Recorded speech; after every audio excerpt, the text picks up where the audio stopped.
4.5 लाख नौजवानों को प्रदेश के अंदर सरकारी नौकरी दी गई। किसी भी नौकरी में किसी प्रकार का कोई भेदभाव नहीं। रोजगार की कमी महसूस हो रही है, जो कि यह सरकार पूरा नहीं कर पा रही है। बेरोजगारी तो हर जगह है, लेकिन चुनाव उत्तर प्रदेश के हैं तो सबसे ज्यादा बात उत्तर प्रदेश की ही होगी। नौजवान आक्रोशित थे। मैंने पूछा क्यों ये आत्महत्या किया। कहा कि पुलिस की भर्ती में योग्य होने के बावजूद इसका सिलेक्शन नहीं हुआ और इसीलिए जब हमारी सरकार आई। बेरोजगारी के आंकड़े कुछ और ही कहानी बयां कर रहे हैं। Centre for monitoring Indian economy यानी CMIE द्वारा जारी आंकड़ों के मुताबिक जुलाई में 39 करोड़ 93 लाख लोगों के पास नौकरियां थीं। अगस्त में नौकरी पेशा लोगों की संख्या गिरकर 39 करोड़ 77 लाख हो गई। यानी अगस्त महीने में 16 लाख लोगों को अपनी नौकरियों से हाथ धोना पड़ा है। बेरोजगारी एक रोजगार का साधन है। कोई बहस कर टांग खींचता, किसी की इसी से शासन है।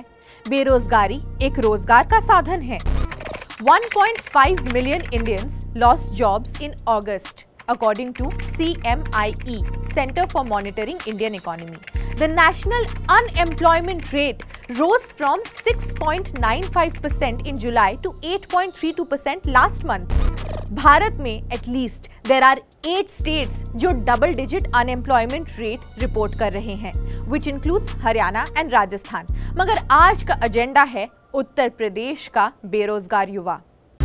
मैं मूल निवासी गोरखपुर का हूं और यहाँ दिल्ली में मुझे 5 साल हो गए बिताए हुए, क्योंकि मेरा ग्रेजुएशन भी यहीं दिल्ली से ही, दिल्ली विश्वविद्यालय से हुआ है और पोस्ट ग्रेजुएशन भी मैं यहीं से कर रहा हूँ। और जहाँ बात की जॉब की, तो वैकेंसी अगर हम देखा जाए तो कोरोना से पहले भी गवर्नमेंट की तरफ नहीं थी, लेकिन कोरोना के बाद से क्या नाम है कि प्राइवेट सेक्टर में भी जॉब नहीं ही मिल रही है। उत्तर प्रदेश के बलिया जिला से मूल निवासी हूँ।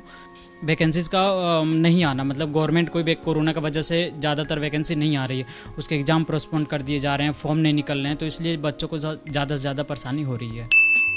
ऑस्ट्रेलियन रिसर्चर क्रेग जेफरी ने नॉर्थ वेस्ट उत्तर प्रदेश में 2000 के दशक में मेरठ के in and around educated unemployed young main and rich farmers पर फोकस किया था, जिसमें class, politics and waiting were the important focal points. Research से 2 चीजें सामने आई।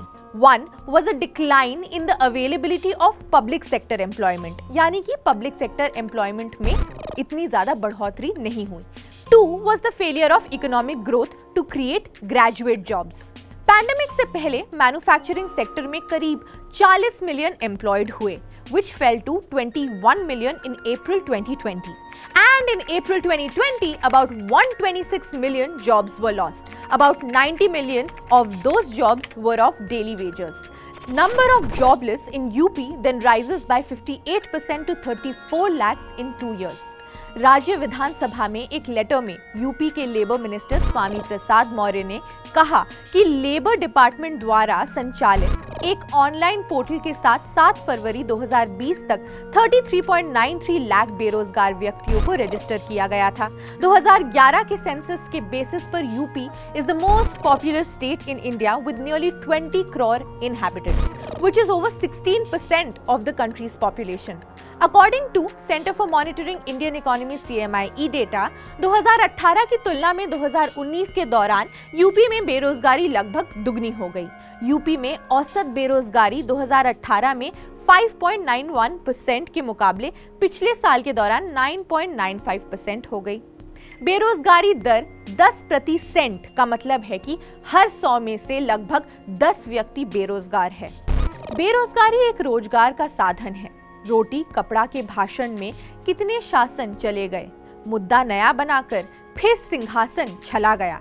रोजगार तो दे ना सके, खुल गए कई खटाल, अब मिले खरीद कर नौकरी, ये परियोजना चली रही। किसकी खता किसकी जुर्म, जब लुट रहा प्रशासन है। बेरोजगारी क्या एक रोजगार का साधन है? अगर आपको ये वीडियो पसंद आया then do comment, like and subscribe uncut और हमें बताइए कि आप क्या पूछना चाहते हैं सरकार से। क्या बेरोजगारी एक रोजगार का साधन है?